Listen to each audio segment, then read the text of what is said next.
This is Chris Parsons, and I'm interviewing my Aunt Janet, and she is relevant to the Vietnam War because her brother fought in the war. Okay. How old were you during the Vietnam War in 1968? 20 years old. Okay. Where did you live during the war? At 163 Houston Road, the same home I'm sitting in now. Looking back, what was your opinion on the war as it was going on? As it was going on, it was difficult. You didn't get a lot of information, and I always leaned towards the families that were dealing with it because their loved ones were over there and you had other people's opinions, and I thought that would be hard on the family in general. Okay. What role do you believe the media played on the war, and do you think it altered people's opinions? Yes, I do, because the media, it was quicker coming than what people were used to, and that one reporter's slant on the situation was going on could change somebody's thought or sway them or arise something in them that they didn't like. Okay. What role do you think the popular music of the 1960s played on the war? Well, my opinion of those hippies or flower children, whatever they wanted to be, was a little too radical, so I didn't pay attention to the music. I never purchased it. Okay. What was your opinion on the draft for soldiers to enter the Vietnam War? Well, of course, they went very quickly. You knew somebody, you had a friend, cousin, family member going, and you would see the families. They all waited for letters. There was no other type of communication. And sometimes the letters always didn't make it, so that stirred up feelings for them. And it's more on the smaller level and as far as what the government was doing, because I didn't always understand what they were doing. Okay. What was your opinion of Jane Fonda? Well, I didn't think she knew too much about it, and she definitely didn't have information that government officials had. So she didn't count to me. Did you personally know anyone who fought in the war? Yes, I had a brother that served a year over there. And I had a brother-in-law that was over there. Now, he was injured, and that put a whole different scope on things, on feelings for family-wise, and getting to know he was alright, and the information didn't come quickly. It was a short note, and that was it. How did you feel about your brother fighting in the war? There's concerns, always the danger of riding, and like I said, mail doesn't get through. There's no such thing as phone calls and internet that these servicemen have now that might be a comfort to the family. And then if you had a soldier that didn't write a lot, you could be a month and know nothing, and you just moved on. You had to move on. Mm-hmm. Did fighting in the war change your brother as a person? My brother personally didn't speak about it too much. Once in a while he talked about when he first came home, buddies that were over there. Fortunately, the majority of the people he was around, they all made it back, which I assume was a comfort to them, but maybe other soldiers didn't have that they struggle more. So he didn't get into stories and situations other than the food, the heat.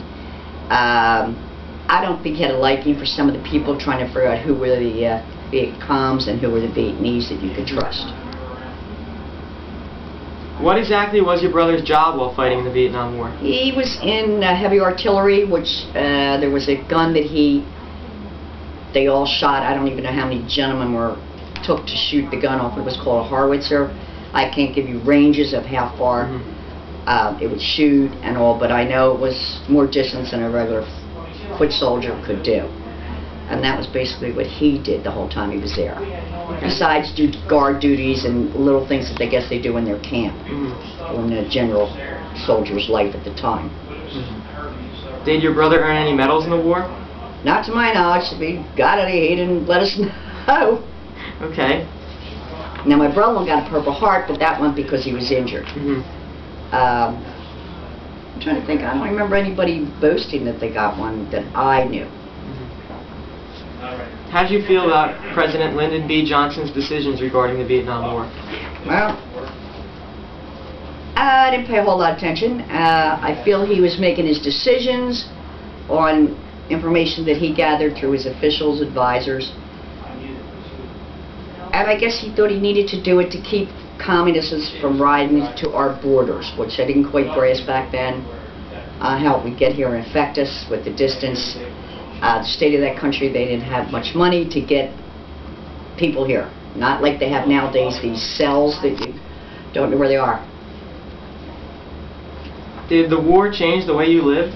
It didn't change the way I lived because family philosophy was that life goes on and you have to make the best of it what you're dealt. Okay.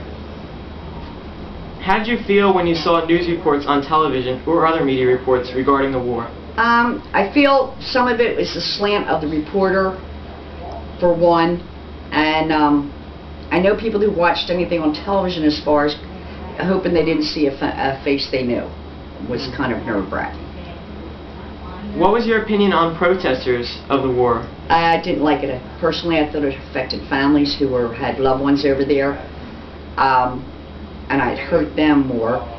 I don't know if it affected the officials as far as in the government. I don't know if they were swayed by anything they had to say or not.